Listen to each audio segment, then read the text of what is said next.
Token బయానా రసీదు ఆధారంగా door number ఆధారంగా అక్టోబర్ 30న కేసు ఫైల్ అయింది. దానికి రిట్ నెంబర్ ఇచ్చేశారు, W/R నెంబర్. ఆ నెంబర్ ద్వారా తెల్లారి మరుసటి రోజుకే బెంచ్ మీదకి తీర్పు వచ్చింది. అసలు మిక్కిలి ఆశ్చర్యంగా ఈ రోజు కేసు ఫైల్ అయింది, తెల్లారి హైకోర్టులో బెంచ్ మీదకి వచ్చింది. అంటే దీనికి ఈ కేసుకి ఎంత ప్రయారిటీ ఇచ్చారని మనకు అర్థం అవుతా ఉంది. నెగిటివ్ కామెంట్ కాదు, బెంచ్ మీదకి వచ్చింది. మనకు 31 మధ్యాహ్నం 2 గంటలకి ఇలా రిట్ నెంబర్ ఉంది అని నా దృష్టికి వచ్చింది. ఒక పెద్ద మనిషి వాట్సాప్ లో పెట్టిండు, ఫలానా నాగార్జున నీ మీద కేసు చేశాడు, రిట్ నెంబరు చూసుకోమని.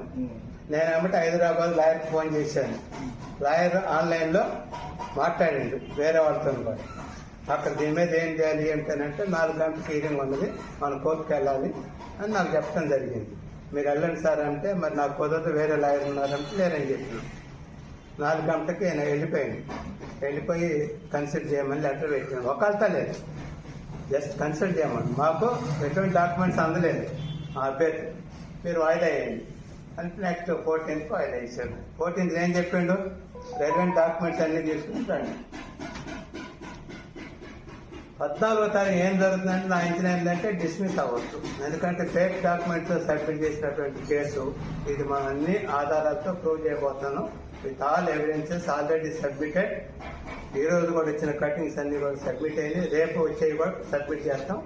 అన్ని time to time high court judge ముందుకు వెళ్తాను. రేపు సాయంత్రానికి అన్ని ఆయన ముందు ఉంటాయి, జడ్జి ముందు. ఇవి మన దగ్గర, ఆయన దగ్గర ఏముందంటే ఒక టోకెన్ బయానా, డోర్ నెంబర్. ఇది అసలు మామూలు మిస్టేక్ కాదు. Lawyer, high court lawyer, senior most lawyer ఆశ్చర్యపోయింది, ఇలా కూడా దొరుకుతుందా, దానికి మళ్ళీ వెయిటేజ్ ఇచ్చి కోర్టు కూడా వేస్తారా. డాక్యుమెంట్స్ ఉండాలి, రిజిస్టర్ డాక్యుమెంట్స్ లేకుండా డోర్ నెంబర్ రాదు కదా ఈ దేశంలో.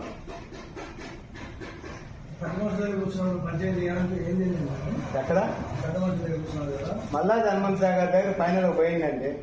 9 లక్షలు అడిగింది. నువ్వు చెప్పట్టు కాదు, అసలు నువ్వు ఏం అడుగుతున్నావు చెప్పు.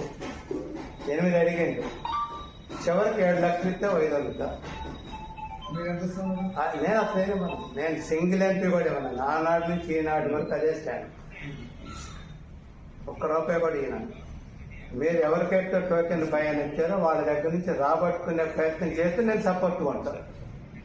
ఇది తప్పు, నాకు చెప్పండి. మీరు టోకెన్ బయాన్ మీ దగ్గర పెట్టుకుని నాకు రిజిస్ట్రేషన్ చేశారు, ఆ డబ్బులు కట్టండి అని నేను చెప్తాను.